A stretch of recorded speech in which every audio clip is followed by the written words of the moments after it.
Shut up and sit down.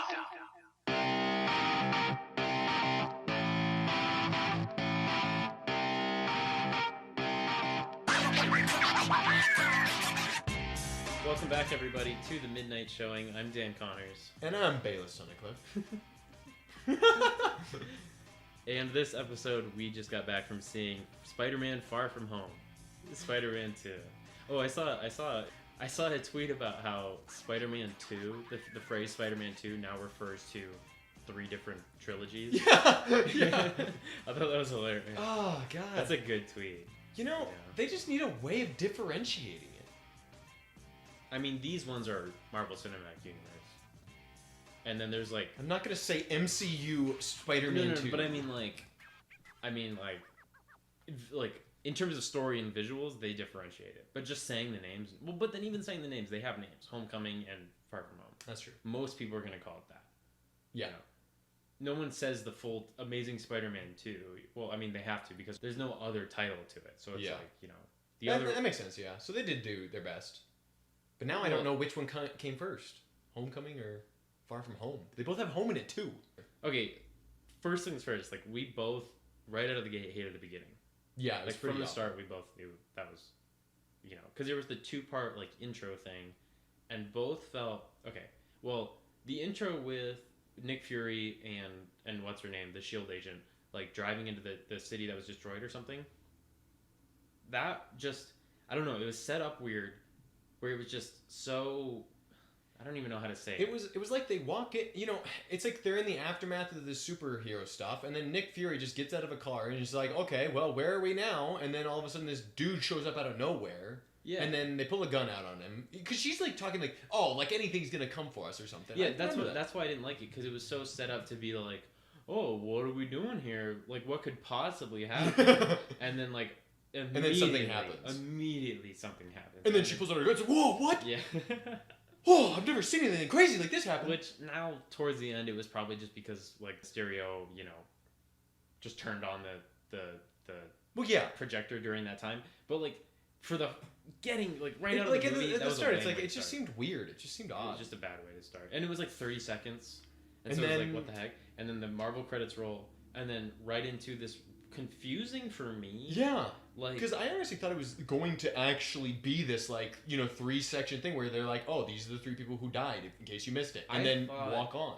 oh, really? So Yeah, I thought it was a in part of the movie. Yeah. Oh, I immediately went to, because remember in the start of Homecoming is Peter vlogging, like, him being with Happy and meeting Stark. Oh, yeah. So it was like this funny thing where it's like a kid nowadays would do that, like a vlog his trip, because from Civil War, all that stuff. Yeah, that joke was but- run down way too long in this movie. What? The vlogging kid. Oh, Who's that- vlogging literally yeah. every damn day. Reminded me of Jake Paul. But I immediately thought it was that. I thought it was another thing where Peter was making some sort of class presentation or something Yeah. of an in memoriam. Because, like, as soon as it started showing the pictures, I was like, oh, okay, this is obviously, like, a kid doing it. So I immediately thought it was Peter doing it. And so I just thought it was weird that they would go back to that opening joke of, like, let's make Peter relatable, And then, they bait and switched me with, it was the class presentation thing for the morning news, whatever. Yeah. But, like, I don't know, it still felt a little weird, you know what I mean? I don't know, man. I mean, it's I definitely an interesting way to start. I was like sitting there the whole time during this morning news thing, trying to think of where I knew the girl from, and she's in my favorite movie, The Nice Guys. She's in that. Oh. She's one of the 3 main characters in the movie. So, yeah, What? She looks like 15. yeah. Well, the 3 main characters of Nice Guys are 2 private eyes, and then the daughter of one of them. Oh. So she plays the daughter, and she's hilarious. They're all hilarious. If you haven't seen The Nice Guys, I'm shamelessly plugging it right now. Anyway, so and the reporter guy was just annoying to me. it was too short for me to really gripe with anything. Well, about yeah, it. we're nitpicking anyways. I mean, The opening, I felt don't lump me in the, there. the opening I felt was really rough. Really rough. I don't know. I was waiting for it to go on. I just like. I agree that it could have been done better, but it's like, It was too short. It was a weird way to like get back into high school life. Especially because this is the first MCU universe or MCU movie since Endgame. Yeah, there we go. Yeah. I mean, it's interesting how they tied it in to be like, yeah. well, and you know, it was such a big like question of all the fans of like what happened to the high school kids kind of thing. So it's nice that they explained it. I mean, even in our Endgame episode, James brings that up and says, "What about these kids? What And it was all over the internet. Like these kids would be out of high school now." The thing that is the most confusing. Okay, well, number one most confusing thing. Why in God's name is it called Blip? Oh, they were blipped. Oh, yeah. Oh, that's real. Kids these days kids don't make up these words. I don't know. Maybe they do. Well, it's like the snap sounds like you know what they're talking about, and it's very like satisfying. It sounds like an event. The snap. Yeah. So it's like it sounds like you would have something be like I don't like the resurrection or something where they all come back. Yeah. So then it's like focusing on the happy part. I mean, even just it describes an event. They came back. Yeah. The blip, immediately I go to like cyber. Yeah. It's like a glitch in something. Like I don't know. It was a really weird name. Anyway, again, I don't want to get too nitpicky about it. It was mostly a meme. We talked about the first 5 minutes of the movie. I mean, I've been trying to stay out of the deep stuff. No, we talked about it before that the beginning was lame. Yeah, but either way, as soon as Peter gets on screen, it goes back into like, okay, normal, like this is a kid being a high school kid figuring out okay, but I had a second point, so that's why I wanted about what? So the second point which was the most frustrating thing because the first one was a joke, but then it became something. The second one was that. So, you all of a sudden lose half your people on this earth. Yeah. And then all the people, we know it's canon now, all the people in high school at the time didn't go to high school. Otherwise, they wouldn't be in high school when they all came back. So did they just give up public schooling? No, they said... Why was Chad still on the trip? He would have had to have been in high school still. They said that they reverted it, and everyone was upset they had to retake the classes. Oh, no. Yeah, they said... I don't know if that was that specifically, but they specifically said, like, people were upset that they had to retake classes. I remember that. Which would suck for a high school senior.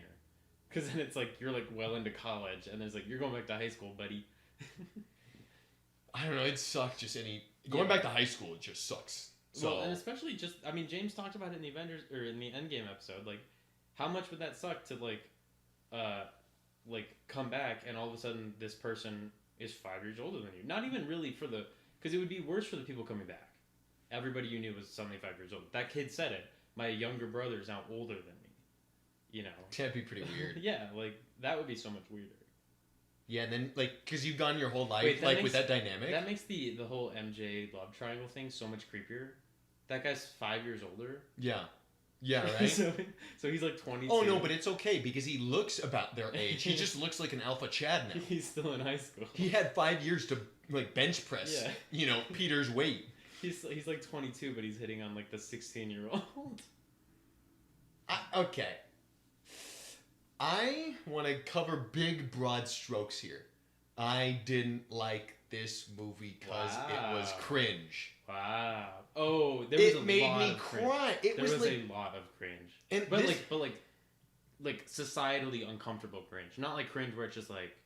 Because there's different types of cringe, I am unfamiliar with these types. Please educate me. Okay, I mean, like...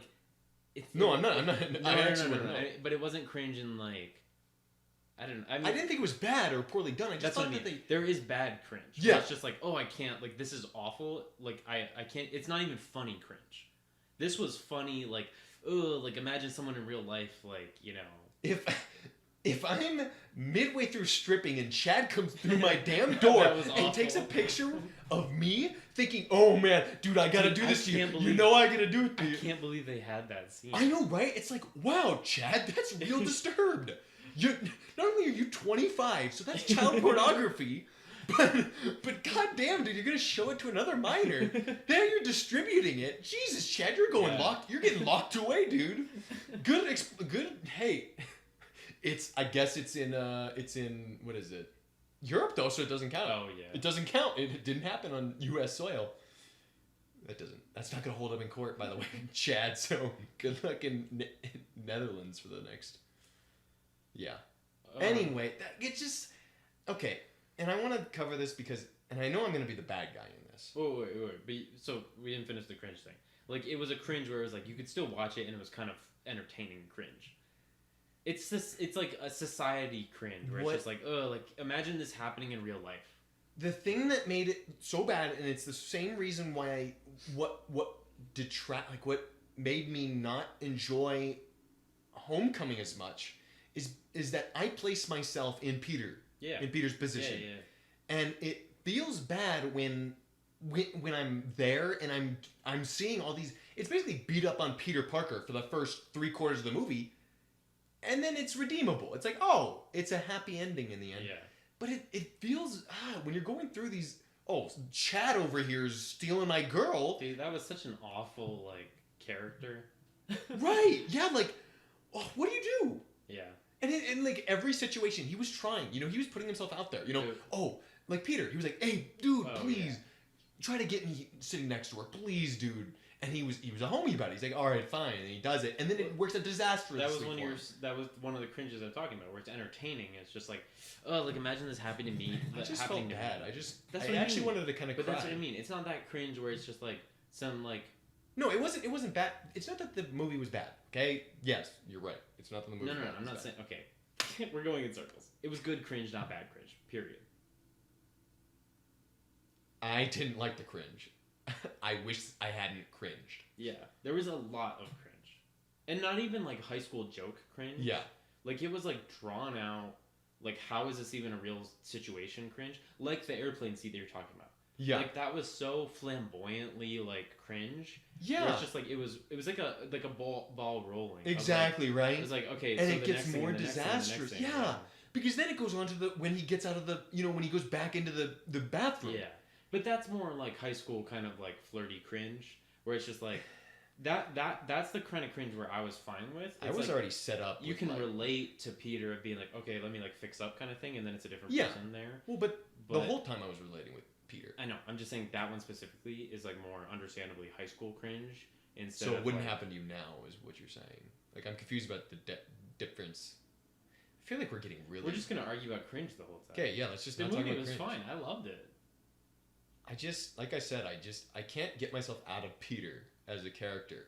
I always place myself in his position, and it feels bad when, like, I get there has to be this, like, you have to earn it, right? And everyone's saying this is an origin story. And I get that they're trying to set up for several movies into the future because they know that this kid's young.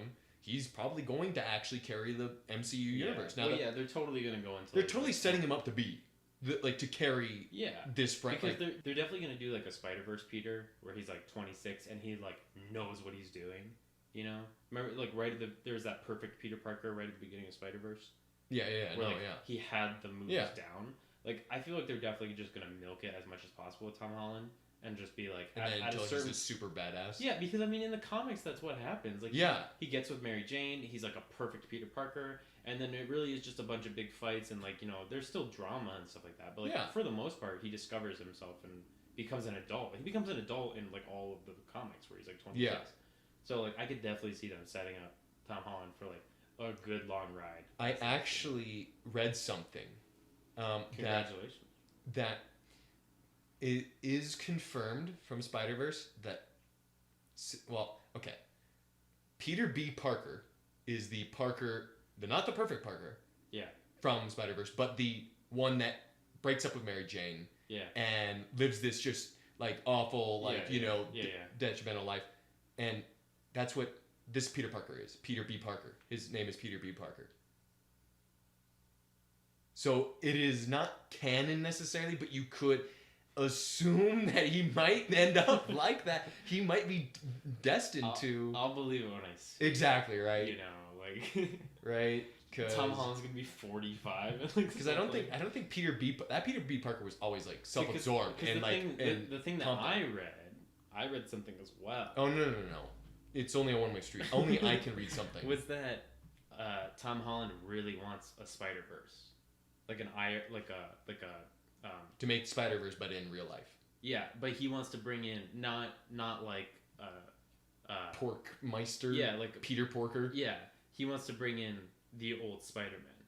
Like he had that would be he had an insane. interview. He had an interview. He's like, I really want to be in a movie with Tobey Maguire and Andrew Garfield, and like everybody went nuts over that because like the Spider-Man right now wants it. Obviously, they probably can't. The thing that I like so much about Tom Holland that makes him such a great personality is that he kind of seems, like, did you know that they actually can't give him scripts ahead of time? Yeah.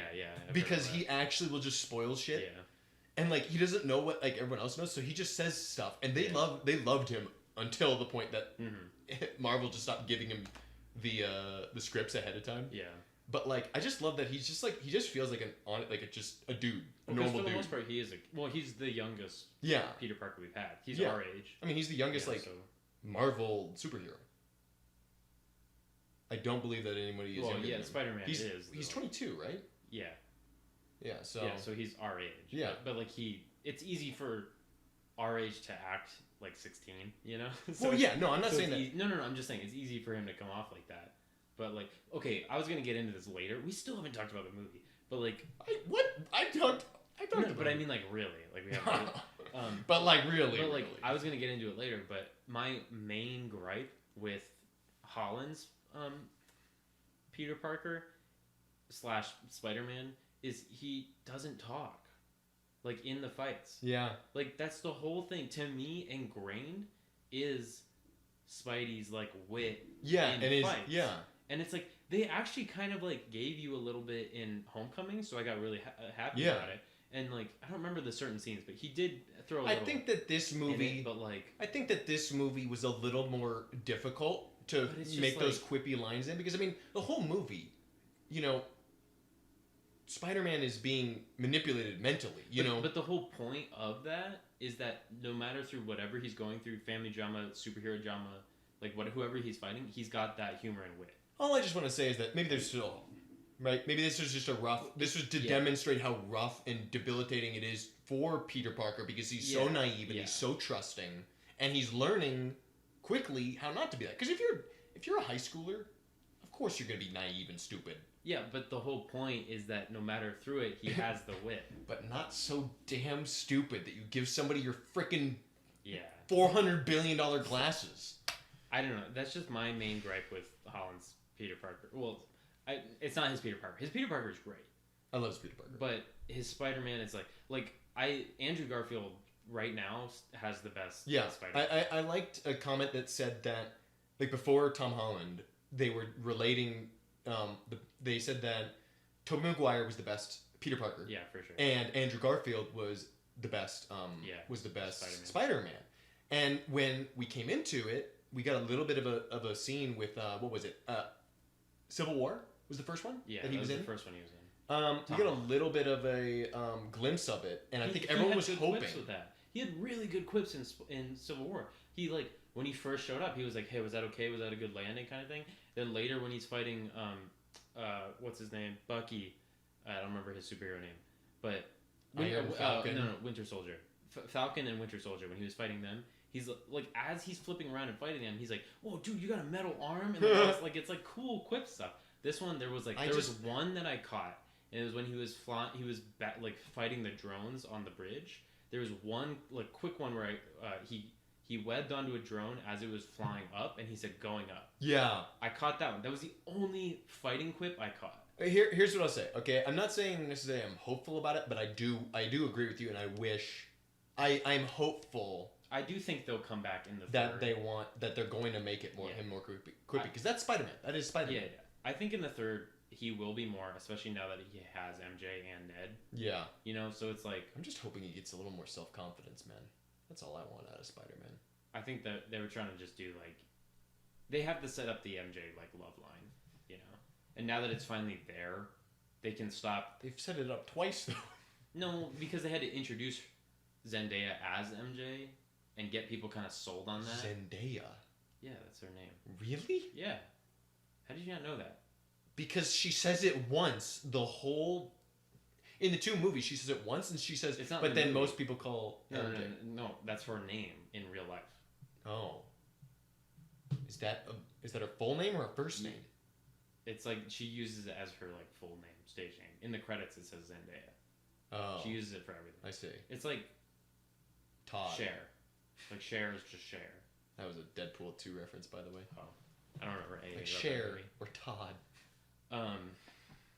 Anyway, what were we talking about? But they had to introduce her first, because like you can't just have her come on screen and be like, I'm MJ. They had to do it at the end, because you had to get people liking the character. And then this movie was about them actually connecting. She finds out he's Spider-Man, which is a big Mary Jane thing. Which, okay, this isn't Mary Jane, it's MJ. I don't remember her full name in Homecoming, but it's not Mary Jane. Yeah. But this one was setting up MJ to find out and then be with Peter. Now the next one, I'm hoping is more like that kind of is set up. There's probably going to be some relationship drama or whatever, but then he's going to be way more quippy. We're so far off like track, but I just did not like how you're just like, going really detailed into everything, man. I'm really passionate about Spider-Man stuff, and I don't like how he didn't have any jokes. Period. I get that he was going through a tough time. I like Spider-Man struggling, but to me, it's through all of that he still has his humor, and his like inside joke in mind and stuff. Yeah. Okay, let's actually talk about this movie instead of freaking like Spider-Man news. Your point was you didn't like it because of the cringe. So did you? Well, not because of the cringe. That's what you said. You said I didn't like this movie because of the cringe. Okay, well I try to sum it up in like as few words as possible, but the cringe caused the reason I didn't like it is because I put myself in Spider-Man's position, and both in Homecoming and in Far From Home, Spider-Man it's like I said, the first 3/4 of the movie are let shit down Spider-Man's throat. I wouldn't say 3/4. At what point did you feel like we were away from in Far From Home? At what point did you feel that Spider-Man was on the up? Well, no. I'm saying, what do you mean on the up? Like that it was no longer, wow, Spider-Man's dumb. Wow, Peter Parker's dumb. Wow, he's doing a lot of dumb things. Wow, this happened to Peter Parker and it sucks for him. Wow, high school drama. Wow, this guy's bullying me. After he gives him the glasses. Really? That's when you said, now he's on the up. He gives him the glasses and you say, wait, no. Because he's at his lowest. We, the audience, find out that Mysterio is a bad guy. Nick Fury yells at him.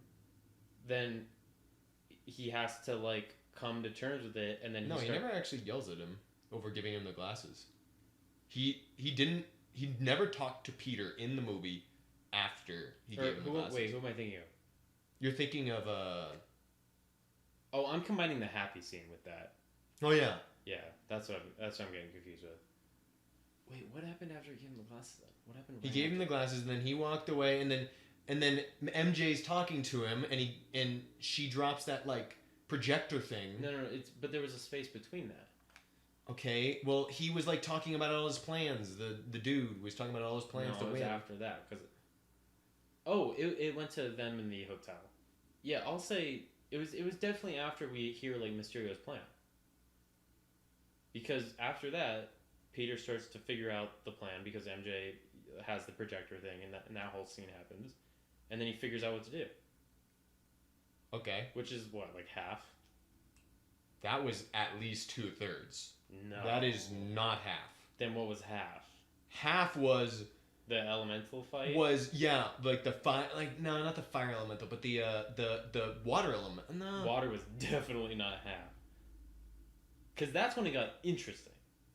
I honestly, we'll go back to liking or not liking it. I really didn't like it right up until. Yeah, I think it was the fire elemental was directly half. So I guess probably. But like I guess if it's after the happy, you said after no, the. No, that happy? was late. That was I said that's what I was getting confused with. What was the part that you're thinking of? I said after Mysterio gets the glasses and reveals his plan. Okay, so so. And then that's when the MJ thing happens, and then he figures it out, and then we feel happy for Peter that he can let the secret out that he's Spider-Man to MJ, and then they start figuring out, wait a minute. But then they turn that back on him, saying that, oh, wow, you're an idiot. Not only did you tell MJ and get her in danger, but also you told me directly because you were being tricked, making you think I was Nick Fury. No, like, the point is that, like, later on, it wasn't a good feeling anymore. They made it into a bad feeling that he told MJ, that MJ knew. Yeah, but that wasn't really, like, bashing on Peter. I mean, it was another unfortunate thing that happened to Peter. Yeah, but I'd say... Okay, so, like, what I'm saying is, like, every bad incident that happened... So, if you're in Peter's shoes, you would not like this incident happening. No, but I'd say that's the turning point. You asked what the turning point was. I said when he's on the up again. When he's no longer, like, it was definitely, deficit. It was definitely when he discovers that Mysterio is a bad guy. That's definitely when it started going up. When he gives Mysterio the glasses, that's the lowest point. What I'm saying... what I'll say is not short ups, but, like, when did he start going up and then never come back down? Like, my point is that it... Because, yeah, he comes up and he's like, oh, wow, he's a bad guy. But then it's immediately followed with the fact that, wait, he's a bad guy and I gave him the glasses. Okay, if you want to get... Okay. I don't know how that relates to, like, an actual point. Like, the up and up. But if you want to talk about strict, like, freaking... What's the... like, 80-degree angle straight up kind of thing, then it was the Happy talk. Once he talks to Happy on the plane, and after the train hit, then he talks to Happy, and he's like, he's actually talking to him about I miss Tony, he gets that out of the system, then he starts building the suit. That is for sure when it starts just skyrocketing. Yeah. That's what you asked, why are you... Well, that's an easy place to call it. But then what's your point? My point is that that's 2/3 of the way through the movie. Yeah. 2/3 of the way through the movie for you not to feel bad anymore. But you could say the same thing about Homecoming. I do say the same thing about Homecoming. I'm glad you said that. Yeah, I feel the same exact way about Homecoming. And my point is still this. I don't like Homecoming. I'm still like so surprised about that. I love Tom Holland as Spider-Man. We didn't do an episode on Homecoming. Yeah. That was before all. It was just conversations, but yeah. I remember coming out of the theater thinking, I hated that movie, but I loved. You have Tom to Holland. you have to at least give that car scene credit though, right? With Michael Keaton. Oh, it was a good. Yeah. Okay. I'm just making sure because we talked about this off record. The movie was fantastic. We talked about this off record, but like we talked about this for a long time off record. I remember that, but that scene is still like one of the best. It was fantastic in Marvel. That's like incredible. But like my issue with the MCU Spider-Man, we're getting off topic again, but like is that but I'm saying it relates back to your point. I think is where you're going with it. There's not enough Spider-Man. Does that make sense? So no. There's a ton of story and filler and character development, which is important. Yeah, but I'm saying, for the origin but you're story. saying the up of Peter is 2/3 into the movie, which is usually when Spider-Man actually comes out and does cool stuff. I'm saying, to me as a fan of just wanting to see Spider-Man be Spider-Man and do stuff, it does get boring.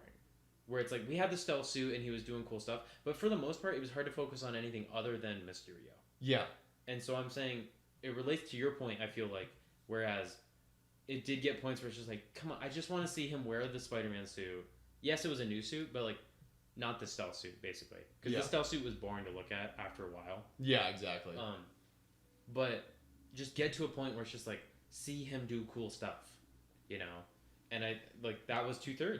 I mean, it wasn't until the London fight where it was like, okay, as soon as that hit, that was like that was way better than any Homecoming. Yeah, scene. Like Jesus, the physics and the choreography. It was fantastic. My god, the fight was incredible. I love it. Oh my god. The way he moves is so like inspiring. Yeah. You know, and that's what's great about Spider-Man. And it showed off his smarts in this movie more than anything. They kind of showed he was smart in Homecoming, but this one really showed like when he did the web between those bridges, and then and then rocketed them in. Yeah, but he like swung around first, and you're like, why did he do that? And then it showed you the plan where he slingshot himself. It really showed like, oh, he's thinking this stuff through and he knows what he's doing. Like they really did a good job. And then when he formulated the sonic boom thing. Yeah. You know. I mean, that was more like that one part was more like. The part was more like you know, Tony like showing that, you know, it was a parallel to Tony. They were really forcing down our throats. Are you talking about this electric shock thing or the one with the shield? Yeah, that. Yeah. But I'm saying okay, that makes he sense. engineered it. Like he built it behind the thing. Like it's showing he's smart. He's smart and pieces it together. Yeah. And then when the best part was when he with the electro boom thing. The best part was when he stood on the shield and then used it. The thing to ricochet up. That was so cool. The thing that we're seeing a lot of in this movie is that, and not to distract us anymore, because I do want to get back to the point that we were making before. But like, we are being basically told that Tom Holland is the new, like, figurehead. Yeah. He is the new, like, not head because he's the youngest, Wait. But all of he is Marvel? replacing Iron Man. Yes. They are setting it up so he replaces Iron Man. Because they know he'll carry it. They know he'll carry the franchise a while because people like him. Well, he's likable. Okay, you're saying he's the new poster boy. Like they're selling the MCU off of Spider-Man. Yeah, because he can't be exactly Tony Stark because Tony Stark was the... But I'm saying Iron Man was the face, the poster boy of Marvel for all this time. So now you're saying it's transitioned to Spider-Man. They're telling us that, yes, they're transitioning it to Spider-Man. That's what I... Yeah. But I didn't like that about the movie in the sense that we as an audience in the real world, knowing how Marvel works and stuff, you know that's what they're kind of trying to go for. And they even push it in the movie where it's just like, you know, Spider-Man's the new Iron Man. What are you going to do now that he... I mean, it was all over the place. Yeah. There was But then it was just got confusing and it was a problem because... He obviously doesn't want that. And they have to show that because he's young, and they have to show that he acknowledges the responsibility of accepting the role of what Iron Man left. As the movie's over, I'm just confused as where they're going with it. Like they're going for the long haul. They know that... But I mean, like, in terms of story. Like, they push it so hard that he wants to... Or that their society wants him to be Iron Man, but they never fully flush it out where it's just like, yes, I am him, or no, I'm not. Because the whole time we're only at 2 movies. No, but I'm just saying, like, I don't feel like they're going to touch on it that much in the next one. I am certain they will. I am 100% certain they will. Instead of it being this fleeting thought or this, like, nagging feeling that we're getting, it's going to be, man, Tony left a lot for you. Like yeah, but I or don't like you're in the Avengers now. I don't think it'll be as much of an internal struggle though. No, it won't. Because this is the first. This movie was the internal struggle with Peter, showing that he was scared to accept the role. But that's what I'm talking about. That's my point though. Is I didn't like how we never got that flushed out. Of it was such a back and forth of is he going to take the mantle or not? And then he's saying no the whole time, and then he just starts using all the Stark tech and all this stuff, and he starts enjoying it. And I just wanted him to be like I don't know, take a side, I guess. He'll pick a side next movie, guarantee you. I don't know. It just I bet $100. that part did kind of annoy me because personally, I don't want him to. I don't think I want him to. I want him to just say there is no next Iron Man. Like I want him to like say that. You know what I mean? I mean, but there is somebody has to fill but the space. There doesn't. Someone can take on Stark. Like someone can use the Stark tech for Marvel. Yes, there has to be. I'm saying in the world that they've written. I'm understanding you. Yeah, I'm just saying whether in this world or not. And I get you're just saying you would like it to be that. The reporters in the movie, they're like, "How do you feel about being the next Iron Man?" I just want him to say, "There is no next Iron Man. I'm Spider-Man. I can use Stark tech because he left it for me." But I just think that there's never a world in our world where that gets written. You know what I mean? Like we will never see Tom Holland say that. We will never. But see why though? Because Marvel needs a poster boy for. No, but that's not what they're asking. They're not saying. In the movie, they're not saying, "How do you feel about being a superhero?" Because the people in the movie want him to say, like, "Yeah, I'm the next Iron Man," kind of thing. And I want I feel you need to differentiate those characters. He needs to say, "I'm Spider-Man. I am not Iron Man. I will do what I can to fulfill his duties of what he was doing and taking care of the people, but I'm not Iron Man." That's the 4th movie. The 3rd movie, he accepts the roles and he's like, "Yep, I'm trying to get in these big boy shoes of Iron Man," And then the fourth movie is he finally gains the self-confidence and like the experience needed to be able to stand up to everyone around him. You know, all these like superheroes and these reporters, and he's not thinking, man, I'm just some kid from high school. He's thinking, you know what? No, I understand this better than anybody, and I would know, just as Stark knew, I'm not Iron Man. You know, but that's the fourth movie. You're getting ahead of yourself. We're supposed to be talking about the second movie, Daniel, not the fourth movie. I don't ever want to see him be like, yeah, I'm the next Tony Stark. I'm the next Iron Man. That is very boring and lame writing to me. I'm sorry, I don't know what to tell you. Don't watch the third one, I guess. It just seems like a very Peter Parker Spider-Man thing to just be like, I don't know, I'm me, and like Stark is he. And the problem is that we've never had to deal with this because there has been no MCU in the other Spider-Man movies. Like there hasn't been a mantle passed down kind of thing. You know, it was just an Uncle Ben died. You know, move on kind of thing. I don't know. We're just going in circles about it, but I don't like that idea. Yeah. That he tries to be the next Iron Man. I think that's lame, and I think that's fair. He should just be Spider-Man. We should go back to the point that we were making originally, though. You were talking about how my experience has related with yours, in that you don't like the... Oh, yeah, the 2/3 thing. Yeah, the 2/3 thing, but there was a point that you were trying to make and trying to relate it to, and I wanted to talk about it. You were relating it to, you didn't see enough Spider-Man, that's what it was. Yeah. And it wasn't, for me, if they had just as many scenes of Spider-Man as they did in Homecoming and in Far From Home, I'd be fine with it. But what I don't like is when, you know, like, my favorite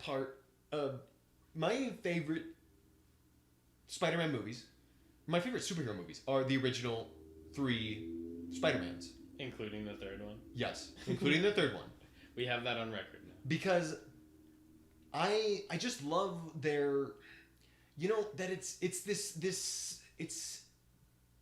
it's a concept of Spider-Man learning what it is to have these newfound powers, because I don't think that people are I don't think humans, when they get power, are the kind that once they're familiar with it, they won't abuse it. Like, Tom Holland doesn't abuse his powers. We see that in Homecoming.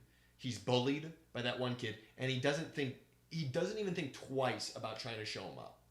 Oh, Flash. Yeah. All he does is I think he comes to the party, right? No, he didn't even come to the party. Yeah, he does. He goes to the party, but then he ditches. Yeah, and no one sees him. Yeah. And it's like... No, well, they see him. Because Flash makes the joke that he's, like, there. I don't remember what the joke was. But Flash is the DJ, and he's like, hey, Peter Parker's here, or something like that. But then he leaves, like, instantly after that.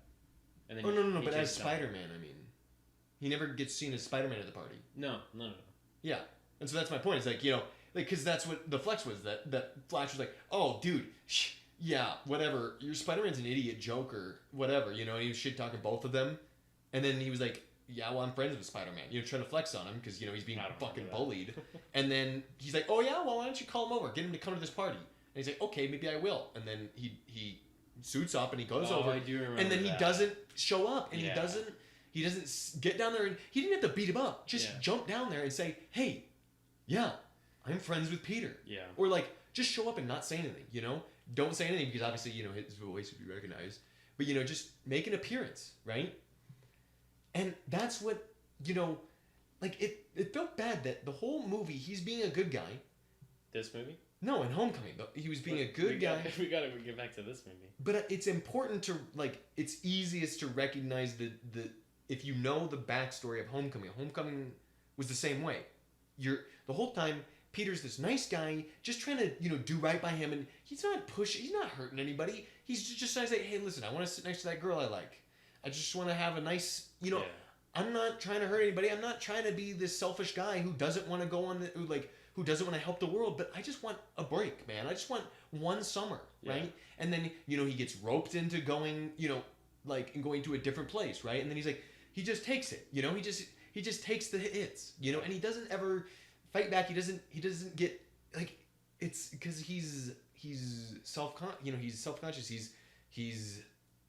He's more reserved. He's way more passive. He doesn't like conflict as much, you know, in terms of fighting for what he thinks that it's not fair, You know, straight up anybody would have said it's not unfair for him to want to just relax one summer. He's in high school. No other, you know, all these guys are like always talking like, oh, you're not going to defend the, you know, this is Marvel, dude. When are you going to grow up and like, you know, just accept you can't live a normal life? It's like, dude, were you 16 when you got your eye scratched out by that guy? Or that cat, right? That's in Canada. Oh, yeah. Like, I think that everyone's being a little calloused about it, and I don't think that it's fair for them to say that. But he feels bad about it. He feels internally wrong, and he feels internally striped with it, and that's a part of his character, and I get it. And it's complex. There's a complexity in his character, which is good. But all I'm saying is it doesn't make me feel good watching it, especially because I place myself in this guy's position. Now I don't debate that these are great movies. These are fantastic movies. Maybe some of even the best. If I had to objectively rate, you know, superhero movies, I guarantee you Homecoming or Far From Home or both would be in top 5. But I just don't subjectively enjoy watching them. They make me feel bad. They make me feel... It just feels like you'll never enjoy a Spider-Man movie then. No, not true. I think once they abandon... This is twice in a row now that it's like... Because I can't get past Peter being Peter. Because they're continually playing this, like, he's 16 card. That's what Spider-Man is. Spider-Man is not 16. He's always been a teenager. Yeah, he's a teenager, but he's not in high school all the time. Yeah. No. Well, not in like the far comics. In the second, like Tobey Maguire movie. Yeah, but he was in college. But that was because Tobey Maguire looked 40. Like they wrote it as like he's like that kind. They didn't know what they were doing. Obviously, Marvel's gonna keep it as young as possible for as long as possible. That's what I'm saying. It feels like you're just gonna like it's gonna because you said the same that you just went on that rant about. Yeah. You felt the same thing about Homecoming. So it just feels like you're never really gonna fully enjoy. If he continues to be like, it's not that necessarily that he's 16. It's that it's this whole dynamic that he's 16 and he feels like he doesn't get to say anything. He doesn't get to have opinions. He doesn't get to sit at the big table. Not to the degree, like, okay, yeah, it's relatable. That's what sucks. Everyone has. That's what sucks is like, if I had superpowers, if I had these powers, I'd do the same shit. I'd be like, oh man, I feel like a piece of shit for wanting to go on my I want to sit next to that girl on the damn plane. But then my teacher's like, oh, no, allergies? Ooh, come talk to me about my divorce. My blipping incident where my wife pretended to be blipped for 5 years. That was awful. And then that's got to be one of the best jokes in the MCU. That was easily one of the best. Oh my god. That was so sad. And it was such like our kind of humor because we understand his side. Not our humor, our age humor. Yeah. Where it's just like we can understand the awkwardness of Peter, the awkwardness of Peter having to sit through that, but then the realism of like man, that could go like. But I loved the dynamic between the two chaperones. I thought it was so funny. I thought it was weird. I didn't. It was weird, but I just thought it was kind of natural. Like it felt like really realistic. It felt like I don't know. It was kind of cringe. I'll admit that it was. It was cringe. Just like it was so far as the one teacher was obviously the lead of it, and then like for a while they just felt like a gay couple. Like, yeah, I wondered that. Actually, when I got on the plane, I was like, wait, is this a gay couple? I thought it was like a gay teacher Which is couple. nothing wrong with that. No, but like I was just confused. And then he was like, I'm a science teacher, but then they acted like they were a married couple. The thing that kicked it for me is their first conversation. The way they talked made me think they were a gay couple. But then the things they were talking about was like they said like, oh, who's taking first shift? I'm like, wait, what? And then he's like, oh, I'll take the Ambien then. Or something like that. And then I'm like, wait, that's what you say when you're dealing with children. Oh, yeah. I don't know. We've been talking about nothing this entire time. But I think that's a 70-30 responsibility split. And I'll let you guess as to... What are you talking about? 70% of it is one of us was responsible. No, I was at least trying to talk about the movie. But then we kept going off onto other stuff. Since when did we have such a strict schedule that we couldn't talk about anything else? I'm just saying, people have tuned out by now. People tuned out, like... We have not talked about this People movie. tuned out the minute you spent like 2 minutes talking about the goddamn first 30 seconds of the movie. I would not be surprised if other people felt that way. And I said it at the start of the episode. They probably felt that way, but then to the degree... I said it at the start of the episode, that means we got the viewers' interest. And then we went off about freaking Tom Holland news IRL. Like... We haven't even talked about anything. What about Mysterio? What did you think of Mysterio? I just felt bad I felt bad about him. He was definitely a bad guy from the He was start. definitely a bad guy from Yeah. the start. It was so obvious with his boyish charm smile, and then he's like always talking to Peter Well, like 'cause really the problem, nice. The problem is like in the kind of Marvel community, people were actually questioning it. Like I follow like the news stories and the subreddits and all that stuff, and it's like people were actually because Mysterio has always been a bad guy in the comics. Like he's always been a trickster and all Yeah. that stuff. So it's like when they announced it, it's like obviously that's the bad guy of the movie, obviously. And then online, everybody was like, with the first trailer where they were like, it looked like they were teaming up with the Yeah. Nick Fury thing. Everyone's like, wow, like maybe he's actually a good guy and the Elementals are actually bad, and they actually legit team up, and it's a confirmation of the multiverse because in the Yeah. comics, the multiverse, Yeah. you know. That was And- the most obvious like But it's like people took it telegraph. seriously. Yeah. People legit were like, oh wow, like, and I think the problem is that Jake Gyllenhaal was such a good pick for it, where he was fantastic. where he could if he was anyone but a known villain in the comics, I could see it where it's like, wow, maybe they are actually good together, bad together kind of thing. But the problem was he's just such a well-known villain of Spider-Man, Mysterio. Like it's like putting freaking Sandman and being like, oh, Sandman's good now. No, Well, Sandman was kind of a good guy. okay, anybody. Like Like you're not big gonna, wheel. Okay, you're not gonna have him like team up with Kingpin. Like God. there's known villains. I hope not. There's known villains that are Spider-Man villains, and I was just so blown away that the community. Or the Green Goblin. Yeah, like That'd be that's a just really, not gonna happen. you can't. And I was just so blown away that the community actually Here- was buying into the here- fact that Yeah. like it was just so Yeah. obvious from the start. Here's what I'll say is that, like, the first time I addressed it in my mind, I was like, it would be interesting if it was actually the Elementals being the bad guys. I wanted it, like in a way, I wanted it to be true. I wanted because we wanted Peter to have that one good. It all comes back to this. We wanted Peter to have one good like relation with somebody who understands Well, him he even and who's said it. cutting him a He break. even said it. He's like, I'm just glad to have somebody to talk to about superheroes. Yeah. Because the problem is that Stark was too much of a father figure, Yeah. and this guy was just like a dude, and he's like, oh, And then like, Nick Fury's just an asshole. yeah, he he's was like the rough this aggressive movie. grit. He was rough this movie. He didn't say one nice thing to Peter. He just said, "You idiot, you dumbass." I mean, he's always been like stickler, but he felt rough But this movie. he had this like way about Well, him where he actually- convinced you. He was like, "But you could do better though." Like not like Well, in but- a condescending way, but but what in I- like a I wonder if actually Nick Fury being such like an ass the whole movie relates back to the end credit scene, being that it was the scroll the whole time. yeah. Whereas the scroll is just like, oh, Nick Fury's like a hard ass kind of thing. I'm just gonna be mean. I mean, You know, wasn't that maybe their he played wasn't that it their up. thing? Is that they couldn't really well like imitate people? Yeah, because it was like acting or something like Yeah, that. like they so, were. so I'm just saying maybe that's kind of an explanation where Yeah. Nick Fury was just complete ass the that whole makes time sense.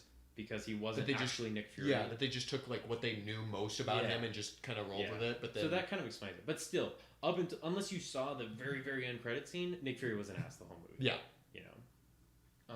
But then also Happy is always like a nice. I'm so glad Happy's in these movies because he is just such a buddy friend I'm with. pretty sure we wouldn't have gotten into a second one if Happy wasn't his friend.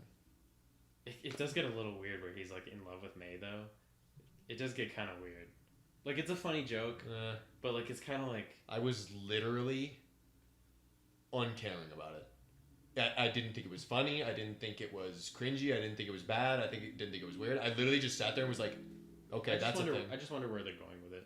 Yeah, right. You know, you gotta imagine Yeah. because I mean, the worst part of it was at the end when he's like, it was funny. Like, Oh, where they're confessing stuff. yeah, Yeah. it's like now that I've been living like as Spider-Man for this many years, and I'm like, who is he telling? And then Yeah. you know, it's like they're in that situation. And it was funny then. I was like, oh, haha.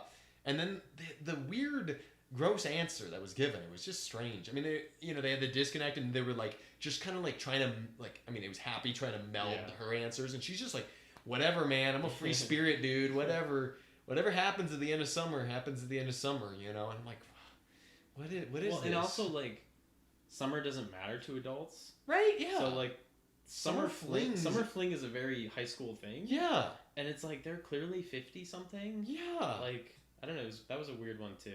Now that I think about it. Maybe she's just trying to be hip and trying to relate. I mean, they with- definitely try to like. What does she even do? Right. When she was on the phone, they were like, "Happy's here helping with pamphlet stuff." Yeah. Was What did she do? I think she must be like a donation or like a. Oh, it's Helper? the homeless center Yeah. donation. Oh, from the start.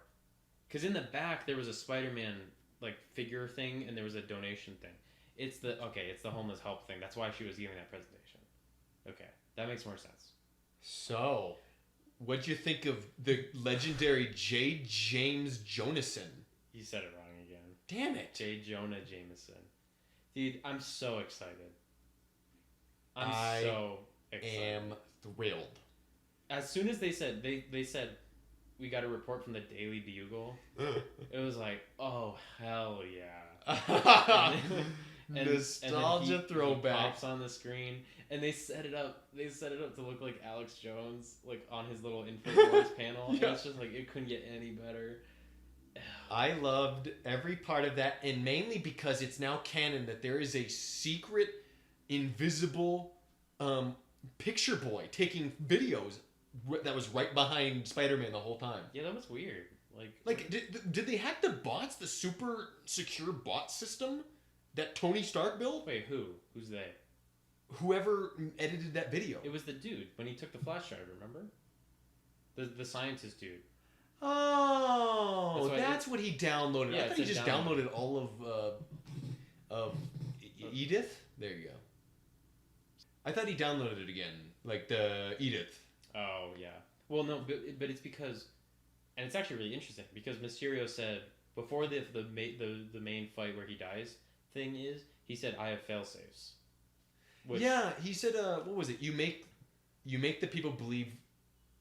You make the people believe in something because they'll believe in anything, and that was the failsafe. Yeah. He was talking about that. Is that he'll ruin Peter Parker? Yeah, which I don't know what they're gonna do with that. You're talking about sequels. I know, right? He framed Spider-Man. No. He framed Spider-Man as killing Mysterio, which everyone thinks Mysterio is a hero, and outs him his identity. It's Civil War 2. But now, Tom Holland replaces Iron Man. Oh god, we're not getting into that. I'm telling you, dude, he accepts Iron Man's position. But it's just in the next I don't movie. I don't know how they're gonna write themselves out of that. I mean, I didn't know how they were gonna write themselves out of John Wick 2, and then they came up with John Wick 3. Why do you keep going back to that? It was just an incredible movie. We both didn't like it.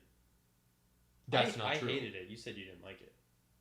I said okay. That's a very generalized way to put it. No, it's on record. You said I don't really like it either. But that was like moments after I watched it. That's the whole point of this freaking show. Listen, okay, man. It doesn't matter. I look fondly back on Homecoming. I was like, yeah, that's a good movie now that I'm not watching it. Yeah. The third one's going to be interesting. They're going to have to get a whole second team of writers they're going to have to come up with like 4 different like possible answers, and then they all like do that thing where you swap the story to the next guy. If they actually go full like Iron Man where he somehow Peter fixes his image kind of thing. I'm 100% certain that they do that. No, but I mean like if they obviously they're going to do that because there needs to be Spider-Man and he's a hero.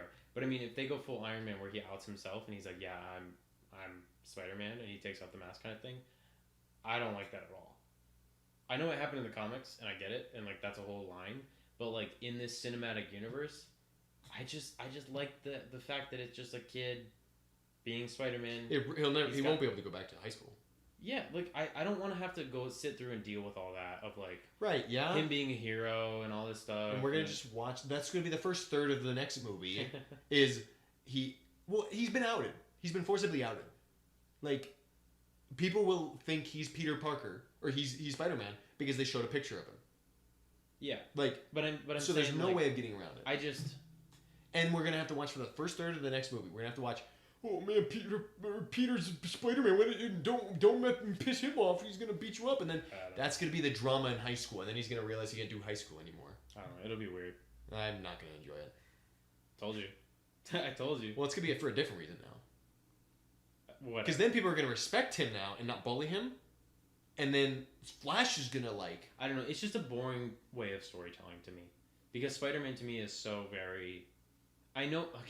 Write your own story, man. Why don't you do better? I know it happens in the comics, like whatever. But like Spider-Man to me is the secret identity. He's a kid doing good. I don't like the idea that he is outed and like. I mean, that's in like every single other one except for the movies. All the Marvel movies, or all the movies in general of Spider-Man, he never outs himself. But then, like, I don't know. I'm just saying. in the Spider-Verse, I guess everyone outed themselves. No. Except for Miles, but I mean, admittedly, he was young. He was also 16.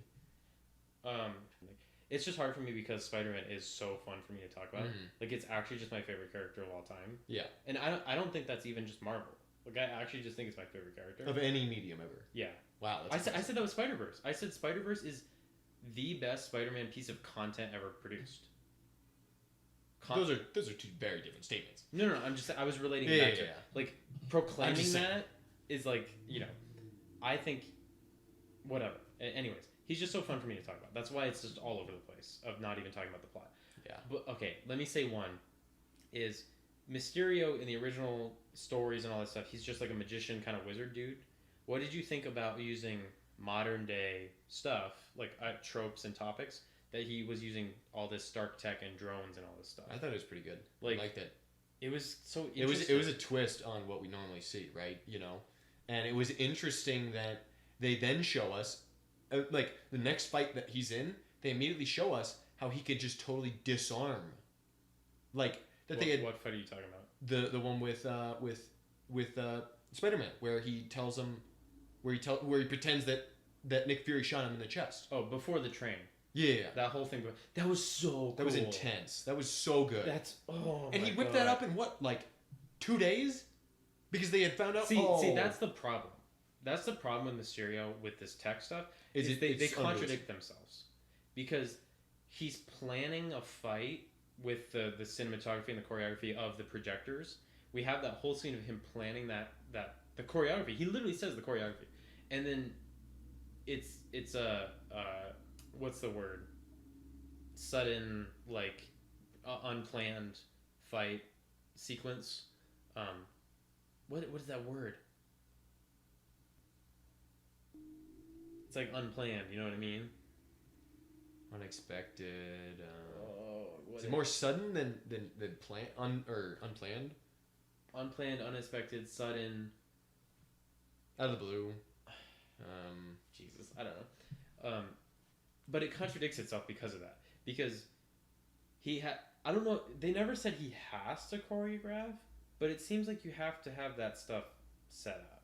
So see, the way I saw it is that they had disparate bits, right? So there were disparate bits where he was in a certain situation, you know, like the glass falling, for example, right?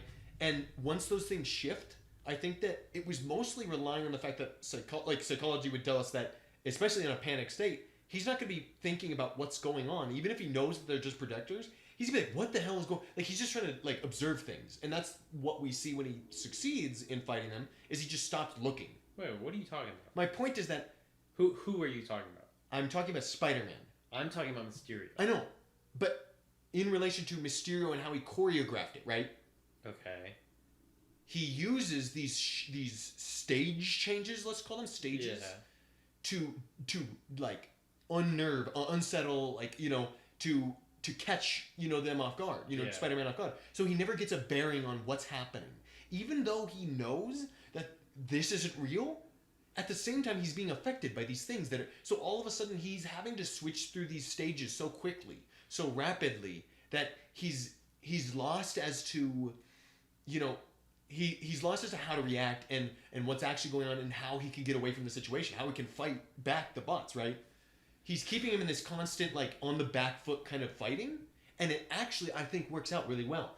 If it was anyone else with, like, you know, the inhuman superpowers, like, obviously, easy one, Captain Marvel. Captain Marvel would just laugh at that, you know, all right, I don't know where you are, but I'll just vaporize everything in my near vicinity. Yeah. But, like, yeah, that was a weird one. I don't know why. No. We're just talking about completely different things. I was talking about how Mysterio the writing of Mysterio contradicts itself, unless I missed something, that he had to pre-plan choreograph the London fight, but he can whip up 10 straight minutes of random visuals to trick Peter into doing this stuff. It contradicts itself because he has to set up what he's going to project with his team. Yeah. But then when he meets him in the building, you can't pre-plan all that stuff. He did though. He did because he knew that all he had to plan was the car ride. That was the only thing that had to be like not scripted because they had to find Peter, script and get him in the car, and then they drove him to this place.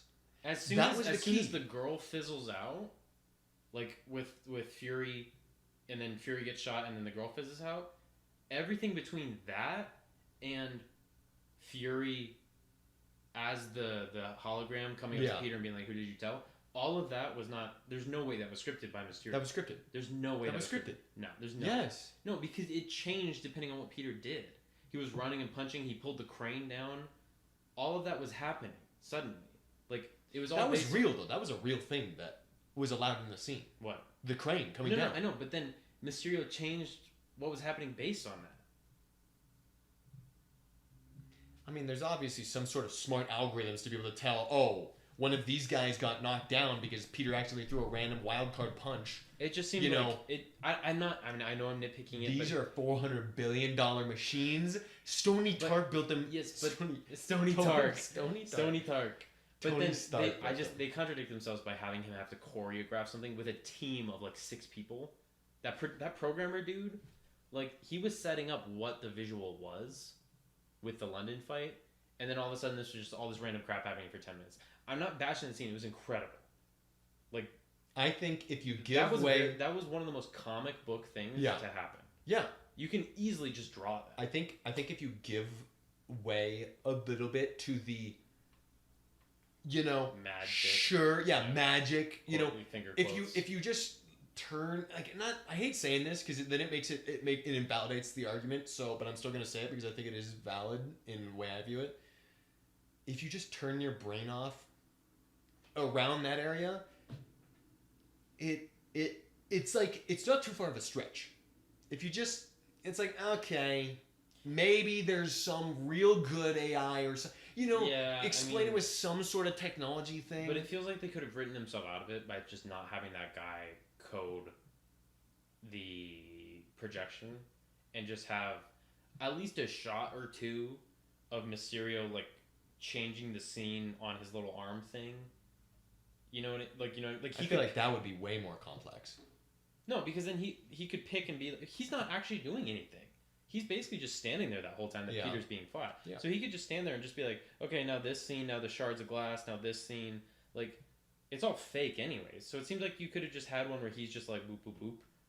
And then it would have not contradicted. It would have explained that he could change it depending on what he wanted instead of a pre-programmed fight. What would be interesting is if they had turned like Edith on, because she's an AI. Yeah. Okay. And used that. I'll give you that one. That would have done it. That would have been a good idea. But the programming, you're right. Yeah. Because they had that bald guy programming. Okay. What about this though? Because we saw him programming the scene with the Windmeister. Yeah. Wind monster. The London fight. Yeah. And then that was all on his own. Like there was no outside influences, so there was nothing they had to plan around for something like because it wouldn't have changed. He thought it would go perfectly. Yeah, nothing would have changed. It would have been the same fight every time because nobody's fighting that stuff.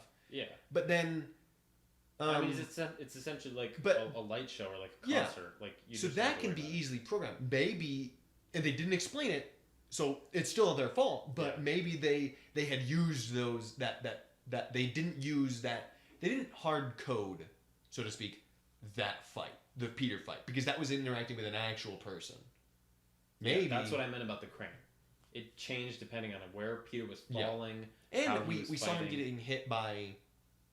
I mean, they couldn't have planned Peter's the fight with the water monster. They couldn't have planned that. They couldn't have planned where he was going to jump. Oh yeah. Being hit by it. So there must be some self-intelligent AI about it. I'll give you that. It just. Okay. But I agree. Okay, let me say that if you erased that scene of him, not erased, rewrote it where that guy was not behind the computer when he's planning out the London fight. If you had it being Mysterio programming it, I wouldn't have a problem with it. My problem with it is that they made it seem like that dude was scene cutting like what was going to happen. Maybe that's here go on. It just seems like that would have just fixed it. Then it would have all been Mysterio. Because just have that dude programming the drones or something, but have Mysterio make the image. What the design. So the dude would be coding the bots, and he'd be designing the level. Yeah. That makes sense. That's the problem. Okay, I can vibe with that. Yeah. It came off like the dude was making the visuals, and there's just no way he could have predicted anything Spider-Man was doing. I think that if they'd put it into canon that he was clicking this stuff on cue, I just feel like I would have been detracted from it more, because then it's enough into the plausible space that you could say that they were going for and intending you to think that was what the first and second fights were. Is that it was him deciding when it would punch him and stuff. I don't know, like to that degree. Whereas to me, it would have came off as like the water fight was planned and the London fight was planned, but it had to show him thinking on the spot of having to be like, oh shoot, like this is like a random encounter. I didn't expect. He said it. He didn't expect to have to kill Peter. So on the fly, he has to be like, shoot, I just gotta just give me manual control, and then he's just trying to kill Peter with the visuals or something, and then he gets hit by a train. Which, did he really think just getting hit by a train would kill Spider-Man? Like, that was a train, a fast train. Yeah, but it's Spider-Man. Like it seemed like you would have to. It's a villain trope to just assume the hero's dead. True. I mean, are we supposed to believe that this guy is breaking the fourth wall by realizing I'm the villain in this case? It just seems like, I don't know. It did seem. I honestly thought he was dead too. Well, I mean, not actually, but like, if I was him, I would have assumed he was dead too, because we've never seen Spider-Man be hit by a train. Yeah, but he's tough. He's seen him be tough. He fell off that freaking whatever story building and he was fine. I don't know. That was a long-winded freaking thing about Mysterio, but man, was it cool. God, was that scene cool of the switching? Because like it got to points where honestly even I didn't know which one was real and which one was not. The Nick Fury one tricked me. Yeah, it did me too. I legit was like, oh, like Nick Fury's pissed. Yeah, he's like, we need to know, because he's skeptical. They'd said it, he's skeptical of everything. Yeah, and then the only thing I didn't believe is that they actually shot Mysterio. You thought that was an after image or something, or like an image that he had shot. I thought it was some sort of knockdown or something like that. You could see him still moving, but like he could have shot him when he was in the chest and he was still moving. No, I don't know. It just meant, like it seemed unreal that they would have just shot him on the spot. Well, I mean, obviously, because then the movie would have been pretty lackluster. Yeah, oh wow, bad guy's dead. That was the only thing that caught my attention. But the actual Nick Fury thing being like, because obviously I didn't think Nick Fury was actually dead when he got shot by the drone. So it made sense to me that he would come back and knock Peter out of this winded thing. And so I was like, okay, that's really cool that it's like Peter had to realize this is the power of Mysterio, and he had to figure out how to take it down, but he didn't have to do it yet. Yeah. And it made sense to me that Nick Fury was the one to knock him out of it, fix the problem, and then be like, who do you have to tell? But then it showed the interesting spin on it where it's like Mysterio was like, he can really just conjure anything. As soon as he asked, who did you tell other than like who did you tell about Mysterio? I knew for a fact that it was. I didn't. It was just like, why would Nick Fury ask that? Why would he care? To me, it seemed like a Nick Fury thing to ask. I mean, why? Like, what information? What would he do with that information? I don't know. It's just it's an agent thing. He said it was like, I need to know. He said it with Peter. He's like, I've been gone this whole time. I don't like not knowing what's going on. So to me, it came off as just like, but again, get me that on comes back to the Scarl thing. You're like Skrull, whatever. Scarl is yeah. That just comes back to the Skrull thing. Like, it's like, was it actually Nick Fury? Maybe he doesn't know anything because he's not Nick Fury. This is such a complex movie. What the heck? It's trying to start back the MCU universe right now. It's trying to like kick it off because people, it had to be big because Endgame finished it, quote unquote, and then now it's like, oh well, next one. Well, they do the same thing with Ant-Man, where it's always just like a fluff piece before or after a major thing. Like, they use those two comedic roles as like, let's calm people down before. Wait, this is a comedy movie? This is more like a tragedy. I know, right? That's what I'm saying about the wittiness. This wasn't really funny. I just wanted to cry the whole time. Because because Chad was there. Dude, screw that character. I honestly straight up thought he was just going to steal MJ. I need to stop being such a dumb viewer because like it's obvious that they're not actually gonna like take away the love interest. I knew from the start, or not from the start. I knew from when he told Peter he was going to show her the picture. I knew that they weren't going to end up together. Him and MJ, because I was like, she seems like the kind of person to be like, okay, screw you for doing that, and then she would just talk to Peter about it, and then he would explain it. I don't know, like, man. But up until then, I was like, oh, there's probably going to be a movie long thing where it's just like, yeah, whatever. And then they really made him to be out the asshole with like flipping off at the opera kind of thing. You know, I liked that, the Nick Fury flexing on his power, where he's like, fine, yeah, you don't have to go to Prague, and then the next day it's like, we're going to Prague, like, which I thought was so stupid. I liked the flexing of just the pure power that they had to just change all this. It's like, why not just tell him about the plan instead of forcing him into it?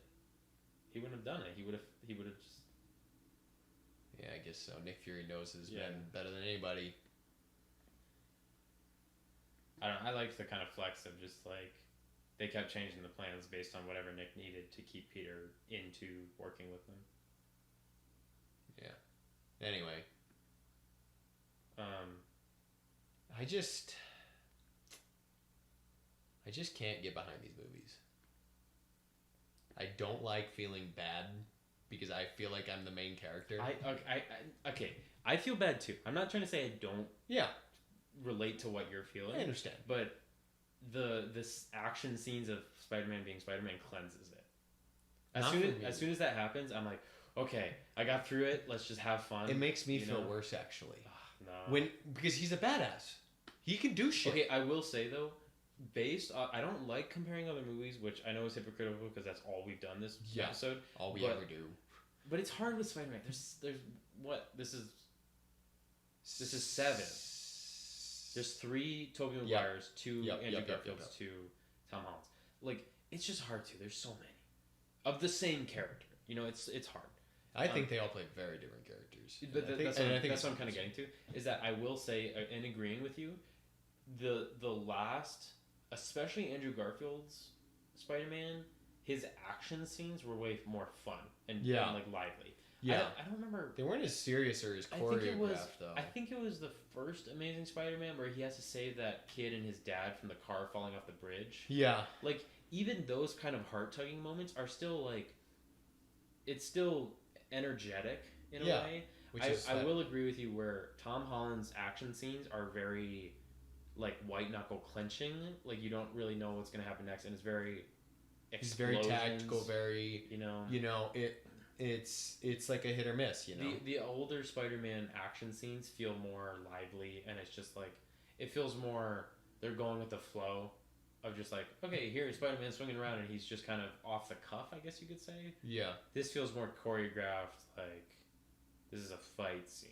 Yeah. You know. And if we compare that even to, I don't know, let's say the original Spider-Man, Tobey Maguire in the cage match, everyone's favorite fight scene.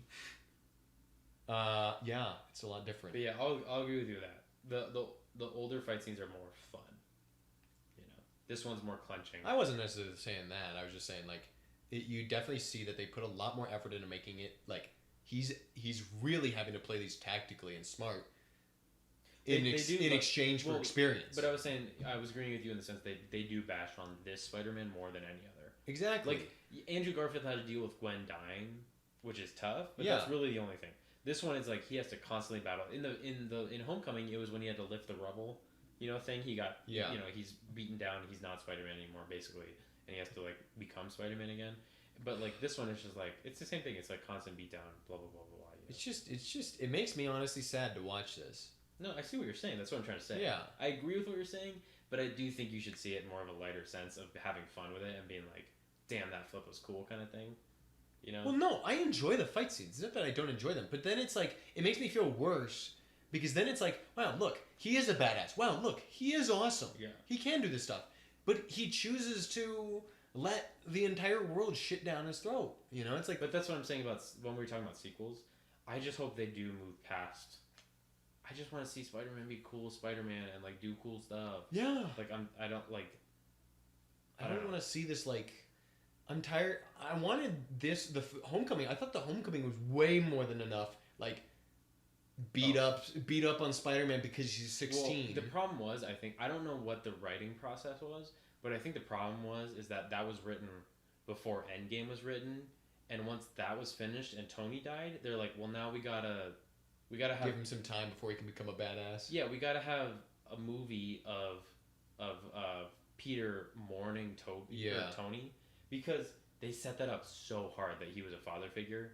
So I think I bet that's what it is. The problem is that they made Homecoming be okay. The next one he's gonna be a badass, and then Endgame happened, and they're like, okay, well now we gotta flesh that out. That's what I agree with you in saying. Third one, fourth one, hopefully he is just full adult kind of thing, and really the only drama is gonna be like dealing with a relationship with MJ or something, you know? Yeah. I mean that's not gonna be the case. You know it's gonna be like intertwined with the bad stuff. You know what I wouldn't be surprised about at all is if the next one is high school graduation. I would not be surprised if the next one is a high school graduation where something happens and it's threatening his. He's got to get a classic Spider-Man. I got to get to graduation, but I'm fighting this monster kind of thing, you know. And he's got to swing into the graduation ceremony and land and put his cap on right as he runs in, and his name's called. It's like Peter Parker. He's like, I'm here. You know, I wouldn't be surprised at all, because then you can move on and be like, he's an adult now. Then have them go to college. Yeah. Or I'll even one up you here and say, what if the next one,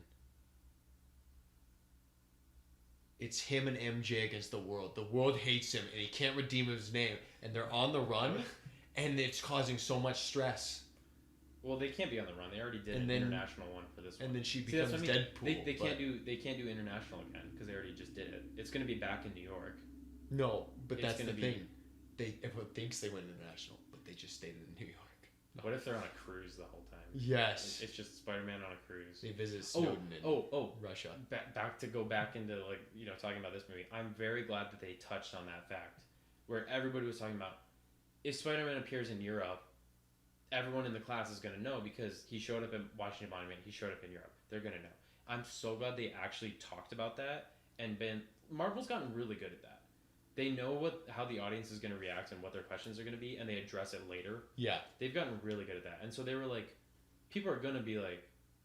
They have gotten really good at that, by the way. I agree with you totally. So I'm glad they just addressed it and was like, MJ figured it out. And even Peter figured it out. He's like, if I, as Spider-Man, show up in Europe, everyone's going to know. He's smart enough to know that. And he said that. That's why he got the stealth suit, which is smart. Nick Fury was like, wow, well, little genius idiot. Why don't you just man up and tell everybody? Yeah. Which is, it was an interesting way to give him the stealth suit. Because I was wondering what the... It was just a black suit. That wasn't a stealth suit. It's called a stealth suit. Oh. It's a pretty lame suit. Doesn't even look like Spider-Man. It's even cloth, which is kind of weird. Right? It was clearly like a ski mask. Why does Spider-Man get so many new suits? It's cool. It's like every 5 minutes he gets a new one. It's cool. He built a new one himself. I don't like the Iron Spider suit at all. What's the Iron Spider suit? The Iron Man Spider suit at the very beginning and in all of Endgame. Oh yeah, that one looks cheesy. That one looks like it. That one looks like if I wanted to go as Spider-Man, but then if I flipped it the other way, it's now Iron Man. It's a Spider-Man suit. You know, it's like a costume that I can wear both ways. Like you were planning for it to be Iron Man for Halloween, but then you like ran out of like time, so you just painted like a Spider-Man logo on it. No, like it's a reversible costume. So then I could flip over the costume, like flip the plates backwards. Okay, well I think and then it's Iron Man now. My idea was way more realistic, but sure. All right, man. Jeez. Either way, well, it looks. I don't know if they had a different design team or something like that, but it looked better in Endgame. But this one at the homeless shelter thing. It looked bad. It looked cheesy. It actually did look like a costume. Like you could see like the arm like under like on his shoulder. You could see like a plate where it was like coming up. Maybe it was like he just didn't want to wear the actual one, so he just got this chintzy. But the actual one isn't actual. It's CGI. So I don't know if they just No, I mean not in like in the movie sense, but like he didn't want to wear it to that fundraising event. So he has 2 Iron Spider suits? No, that one was just a cheesy costume. Oh my god. That he bought. He bought his own costume. And the head looked really small. I don't know. I don't like the Iron Spider suit. God, jeez. Attacking the man's head now. No, I'm just saying. He's a genius. He built a bomb out of, like, what was it? He built the bomb out of, what did he build the bomb out of on the bridge? What are you talking about? The bomb that he threw up in the air with the... It wasn't a bomb. It was a bomb. No, it wasn't. What was it then? Why did it It explode? was an electric pulsar thing No, it exploded. because it blew up the drones. That's not what EMPs do. Electron. If you made an EMP, It absolutely 100% was not a bomb. it was 100% It was a bomb. not a bomb. It was 100% No, a it bomb. was part of the electric thing, and the drones blew up. Dude, the drones had lithium-ion batteries. They just blew up when they were exposed to oxygen. Yeah, the but if you Samsung phone. EMP'd around it, it wouldn't have done anything. If you EMP'd the Okay, so junk- the shockwave hit them and they collapsed they banged into each other and they blew up. It was not a bomb. it was a bomb. No, it was not. I just find the ridiculousness of the situation where it's like, oh, they all had to magically hit into each other It was because they not a all bomb. It was got not a bomb. sleepy. It was not a bomb. Why are you so convinced it's not a bomb? Because it wasn't. Okay, well now you're just being silly. I'm not convinced. You're not even gonna argue with me now. He took. Oh. It was red, man. That's a bomb. Have you ever seen bombs? They're always red. Okay, he was next to the thing that he jumped off of. That was the electric pulse thing. He used a piece of it and threw it up there, and it even looked like it sent out a little shockwave. That's what we call in the business a bomb that pushes It was air not a very bomb. fast. It was not a bomb. It was not an EMP. Either way, it was cool. And Yeah, it was I thought cool. it would have been Okay, cooler actually. But it I was kinda cool. But it disappointed. was cool how he mirrored Captain America. Like he held the shield and he was holding Mjolnir. Yeah, That was cool because he was there to see it, and so it was cool to just be like, yeah. "Wait, was he there? The portals hadn't appeared yet, had they? No, they hadn't, They hadn't. and he hadn't been snapped back in reality. I yet. mean, well, he had been. They just weren't there yet. no. Yeah, It took him like 30 No. seconds after the snap. no, They Hulk didn't- snapped, and Yeah. that's what brought them back. Yeah, but the fight with Thanos was, it was Long that. after that, they just hadn't gotten there yet.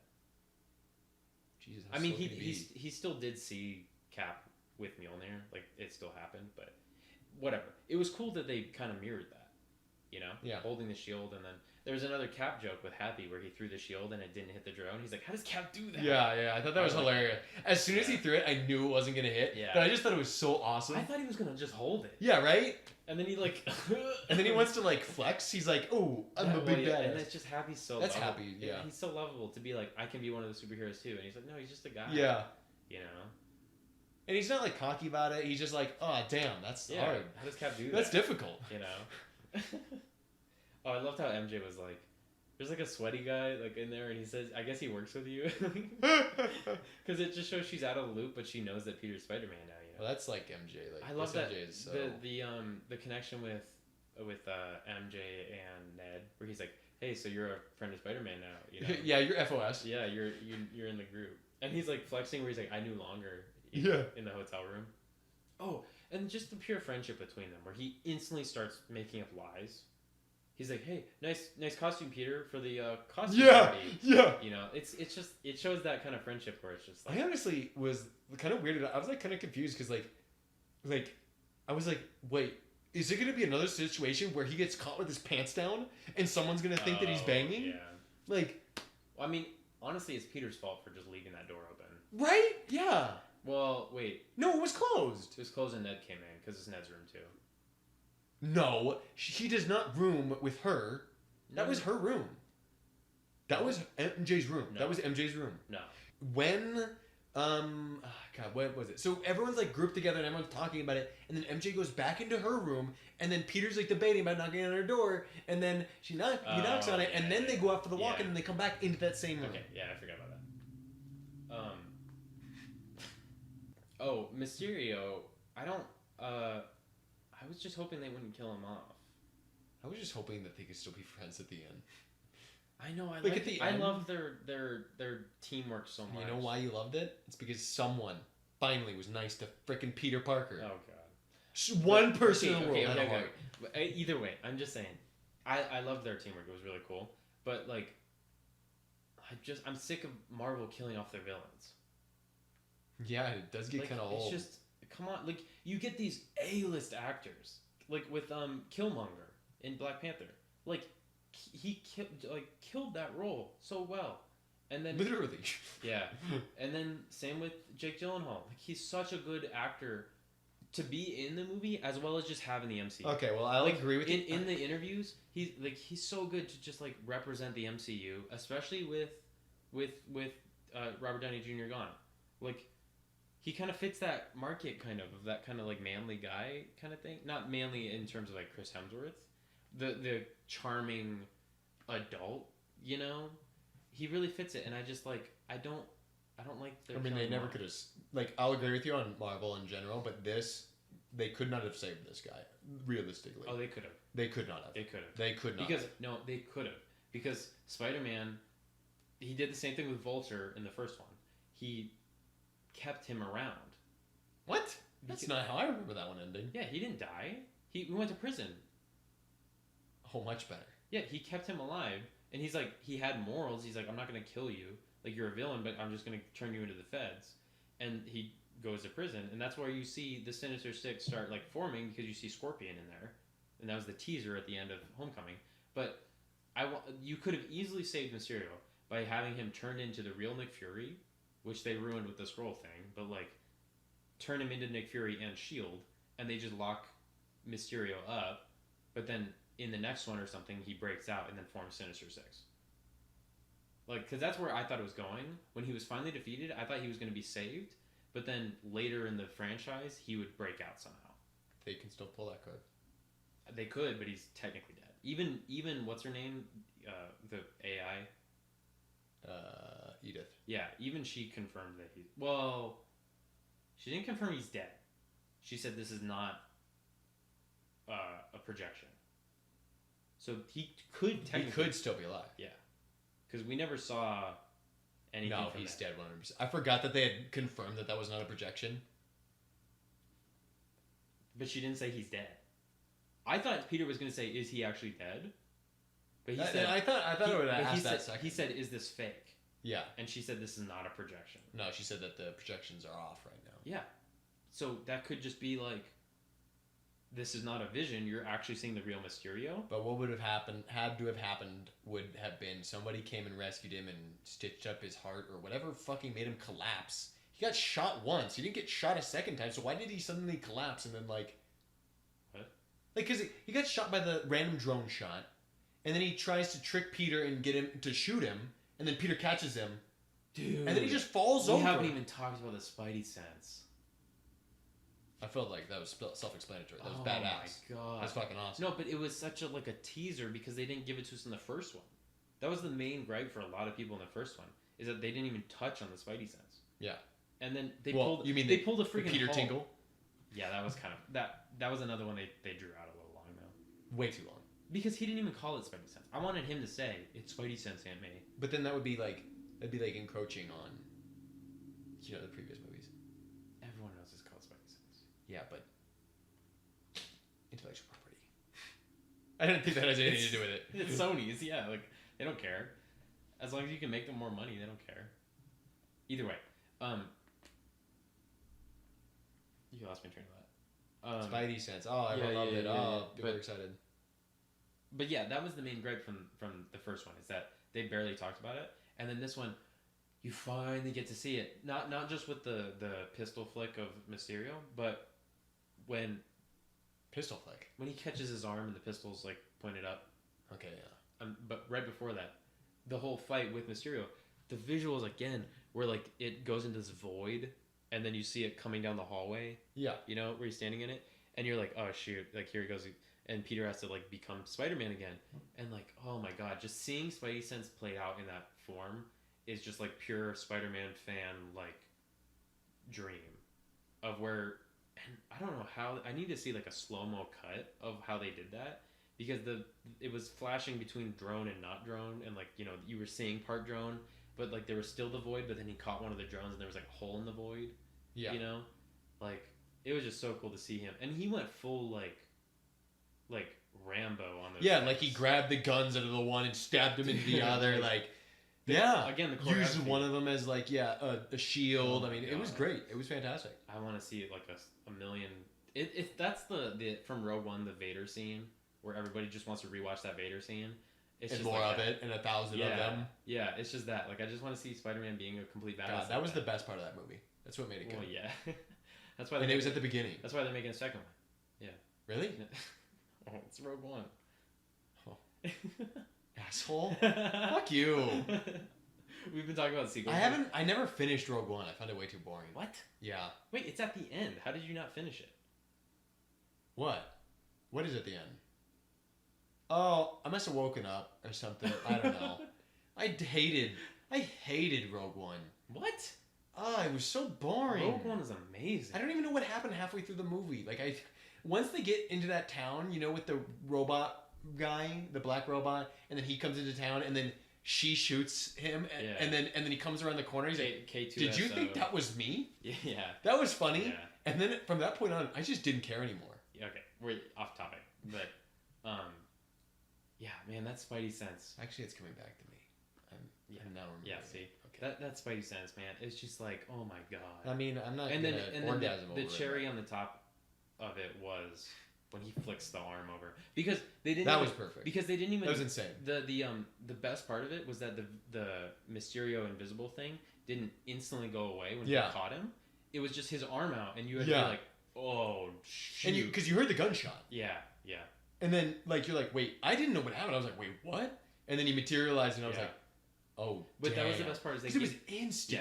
Yeah, it was so quick. They gave the audience a second to realize what happened instead of just instantly. That was cool. That was classy, and it because really, you just see his arm sticking out, and you're like, oh, it was he effective. Actually, just caught him. Yeah, it was effective. At first, I thought though he caught his neck. I thought Mysterio was going to jump him or something. I could see that. And I thought he grabbed him by the neck, kind of thing. But then it made if you're taking Spider-Man with jumping on him, Hail Mary, you have a knife, jump on him. I don't know. I'm just I'm just saying. I don't like. But it made it cooler that it was just his wrist with it, because Mysterio, that's such an easy shot. He's invisible. Yeah. That's so cool. Jeez, man, make a little sport of it. Step a few steps back. Man. Come on. Where he catches his hand and raises it up. Oh, so cool. Man, imagine that. If he was 2 steps back, Spider-Man would be dead right now. Oh, where he couldn't reach his arm. Yeah, he couldn't reach his arm to lift it. Yeah. It'd have to be like a duck. He'd have to duck. Yeah, he'd have to duck. Or... that'd be kind of cool too. Well, not nearly as cool. Not nearly as cool. But I mean, if he ducked. But he still would have done it, and then he still would have been like, ooh, but I'm saying damn. if he ducked and swept his legs out from under him, and then did a flip and then landed on top of him, holding his arm up or something, And then only then does he materialize. Yeah. So then we're just like, wow, what the hell? Why are you doing this spin move? Dude, man, that'd be so cool too. If he just ducked and swept a leg and you're like, wait, what just happened? But you hear a thud. And then I he would have. And then lands on top of him, holding his fist up like he's going to punch him in the face. And then he materializes and he's holding him down with his fist up like he's going to punch him in the face. There's so many cool things you can do with Spider-Man. It just never gets old. He could run out of cool enemies. No, he has the largest rogues gallery of them all. Largest what gallery? Rogues gallery, what villains. Does rogues mean? What? Villains against. Why do they call them rogues?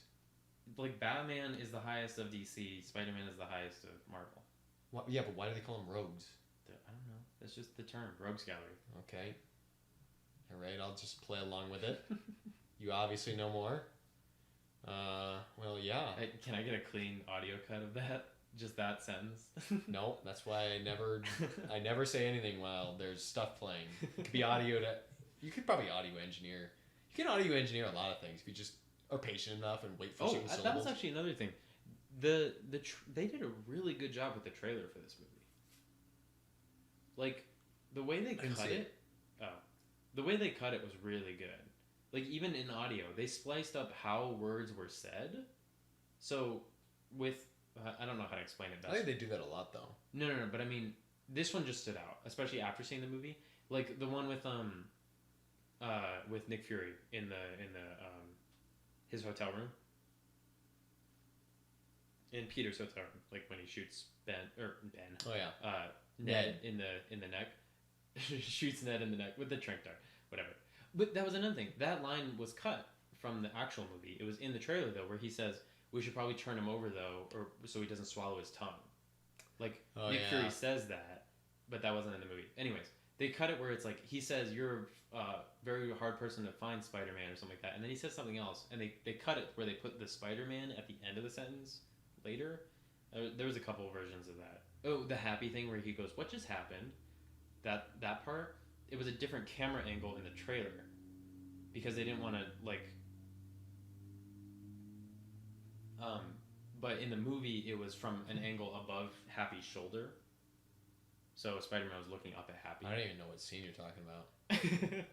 After the homeless shelter thing, where it's the first scene of Happy flirting with Aunt May. Oh, yes. And Spider-Man goes like, "What just happened?" Oh, yeah. In the trailer, it's like a straight shot of Peter, and he turns to the side. But in the movie, it's a top shot from Happy's shoulder. Yeah, I remember now. Yeah. I don't know. It was an interesting thing. They did a good job with the trailer. It didn't spoil too much, and it did a good job. What I was talking about with the community, it really sold people thinking that Mysterio was good. Yeah. And that's a good trailer if you can do that. Yeah. You know, even though those people, they definitely did well. Even though those people are dumb. From what I know. Even though those people are dumb for thinking that Mysterio was ever going to be a good guy. Yeah. You know, come on. And because of that, more so. Yeah. But yeah, it's they did a good job with it. It would have been cool though to have a real multiverse in canon. Yeah. They do have a real multiverse in canon. No. He literally said I'm from another. Oh wait, no. But it was fake. Oh wow, I'm an idiot. Wow. Fucking Mysterio caught me again. He didn't even need the projections. I'm just still thinking he's right. Yeah. Oh, I like that where the charade finally fell off and he goes, "Get me out of this stupid costume." Yeah. Like it just shows that even he doesn't like it. Oh, I liked how they used a real mocap suit when he was planning his choreography for that fight. You know, that kind of white triangle suit. Really? Yeah, that's what they really used. I thought the mocap suits were still the ones with the balls on them. No, they're like those weird patterns now. Like if you see behind the scenes of like Endgame, Hulk and Spider-Man have to wear those things because they're all just like, you know. And I think sometimes Robert Downey Jr. Huh. But it was cool that was like just a real thing. That was a real outfit that they probably actually used in filming, but they just, you know, they didn't put a thing over it. I thought that was kind of cool, where they used like a real element. You know what I'm surprised about is that we have gone this whole time without talking about the real question. I found it shocking that MJ's favorite flower is the black armadillo. I don't even know what that is. Yeah, I've never heard it before. I was just making a meme that, you know.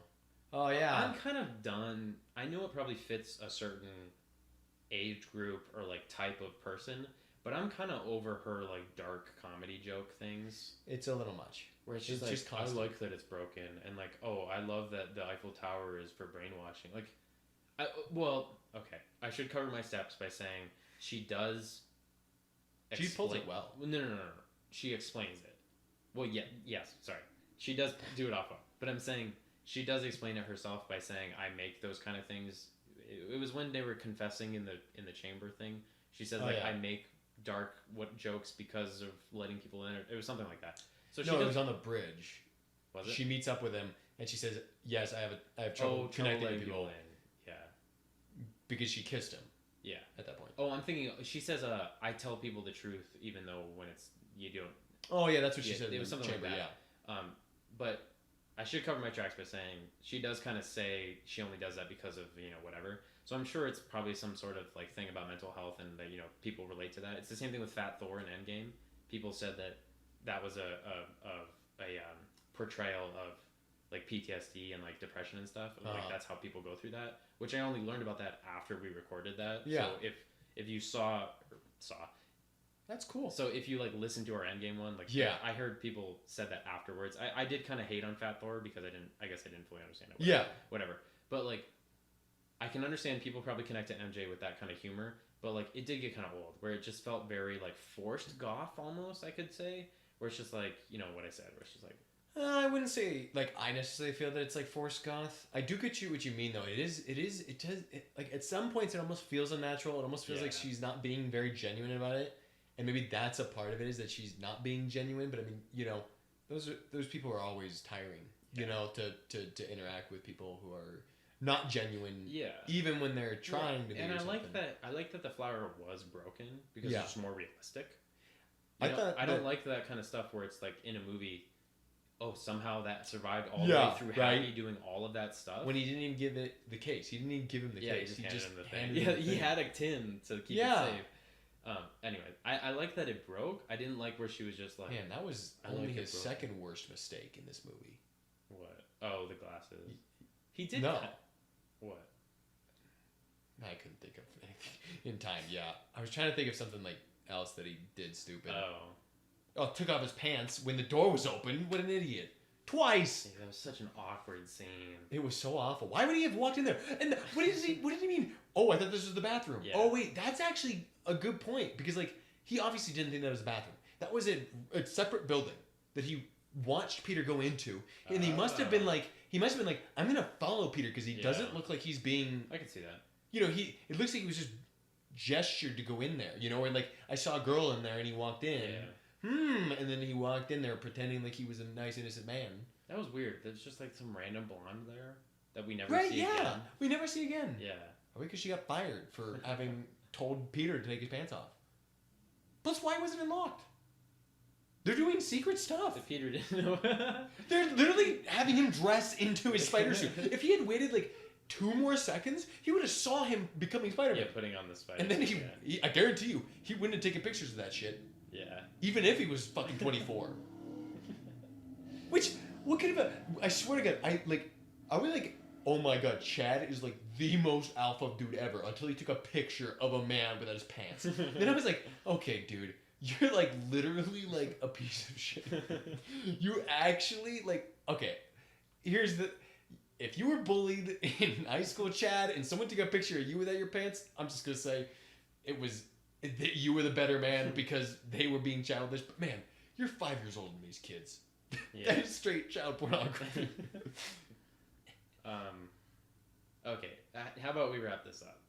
I think we talked enough about pretty much anything other than the main plot points of this movie. I don't understand how you keep saying that because I feel like we've covered literally everything that we could talk about. Spider-Verse is still the best Spider-Man movie. No, that's got to be Spider-Man 3. No go. I actually like Spider-Man 3 because there were 3 different villains in that movie, which made it really exciting and fun, and I loved Sandman as a character. I loved Sandman. His motivation seemed right, and he seemed like a good guy. Heart of gold on that anything else you gotta say about Mysterio or portrayals or anything? Oh, shit, I only have more to say about the other Spider-Man. Dude, it's just like I can only give so much praise to the action and choreography of the like London scene. Basically, the Spider-Man being Spider-Man. As soon as he gets the black and red suit, it's just like, oh my God. The London scene was fantastic. The best Spider-Man fight scene we've seen so far. London was the best fight scene in the movie, obviously, and in the Spider-Man franchise, I'm pretty sure. All 3 of them. So, yeah, just very well coordinated, very well done. Props to these guys. And Mysterio was by far one of the best villains. Yeah, Jake Gyllenhaal was great. I was sad that he was a villain, but yeah, he did fantastically. Is that a word? Fantastically, yeah. It is now. Either way, that was one last thing. I liked with the physics of Spider-Man. I liked how they added a lot of detail as to him using his webs. So, meaning they put a lot of, whether it's foreground or background, they put a lot of scenes of him just spitting out web to fix stuff. Like he did with the bell thing in Venice, but like which was cool. He did it a couple other times where he just lays web to fix something or hold something. Like I love the little details of that. We're showing the physics of Spider-Man of what he can't just like swing. Like he can actually just patch up walls. Yeah. He can, there's strong webbing. He can keep up a building from falling. He can keep up the Ferris wheel from falling. Like I like adding the little touches of physics like that where he can patch up holes and whatever and hold stuff. Yeah. Other than that, yeah, I can just give so much praise for the choreography of those fight scenes. As soon as he puts on the black and red suit, it just gets so amazing. Yeah. Yeah. I'm winded. I'm about to go cry. This movie's so sad. And go see it again. Yeah. That's what I was gonna say. Okay, well, if you guys are still here after all of that... Highly doubtable. And if you are, yeah, leave us a comment somewhere. For real. Yeah, you can let us know what you thought of whatever we talked about, if you agree or disagree. If you enjoyed or not enjoyed. What's the word? Enjoyed. Disenjoyed Spider-Man Far From Home. You can let us know at our email, themidnightshowingpod@gmail.com. Twitter is @showingmidnight. Facebook, Instagram, and YouTube is all the same at The Midnight Showing. So let us know if you're still here. Yeah, let us know if you're still here, if you thought we were idiots. We say that a lot. When we just rant about stuff, we just say, let us know if you're still here. Which no one ever is. I mean, no one's ever of course not. commented. They listen like 5 minutes. And Yeah, like, these I guys don't are blame dumb. them. Yeah. I mean, we had some good times. We had fun times. Yeah, of course. I mean, the Robin Hood one, if you didn't watch the full one, the Robin Hood one, that was Dude, my the Endgame episode was like 3 hours something. So it's yeah, like... and it was like super serious. Kind of like this one, but... well, that being said, thank you guys for listening. Hey, thanks, you homies. If you're still here or not. Yeah, if you skipped, or if you skipped ahead. Hey, if you know what? if you ended at 5 minutes and somehow you're hearing this, thank you for listening. Okay, thank you guys. See you on the next one. Bye.